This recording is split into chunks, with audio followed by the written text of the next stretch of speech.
কে তোমার ফিল হয় তাকেই বিয়ে করবা, যাকে তোমার ফিল হয় না তাকে বিয়ে করলে তোমার দিন দুনিয়া সব বরবাদ হয়ে যাবে।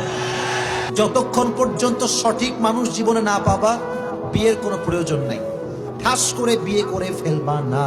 বিয়েটা এটা 2 দিনের প্রেম নয় যে তুমি ব্রেকআপ করে ফেললে সমাধান হয়ে যাবে। No, it's not like that. It's all about whole life. এটা পুরো জীবনের ব্যাপার। সিদ্ধান্ত নেওয়ার সময় একটু বুঝে শুনে সিদ্ধান্ত নিতে হবে। মাথায় রাখবা, আজকে তুমি যাকে বিয়ে করছো, she is not your wife only, she is the future mother of your sons and daughters। ঠিক কিনা বলো চলো? যাকে ফিল করবা তাকে বিয়ে করবা। বিষ্ণু ইসা ইসলাম বলেছেন, যে যাকে বিয়ে করবে সেজন্য তার এমন কিছু দেখে নেয় যেটা দেখার ফলে তার প্রতি তার ভালোবাসা সৃষ্টি হয়। এটা সুন্নাহ। হয়তো আপনি মেয়েটার কথা বলার স্টাইল দেখেন, কিভাবে হাঁটে, তার চাহনি, তার হাসি, এগুলো দেখে তার প্রতি আপনার একটা ভালোবাসা হৃদয়ে জন্মায় দিবে কে? ভালোবাসা না জন্মালে বিয়ে করতে পারবেন? আব্বা আম্মা একটা ধরে নিয়ে আসছে তারপরে কবুল বলা যাবে? এগুলোর জন্য এদেশের ডিভোর্সের রেট বাড়তেছে।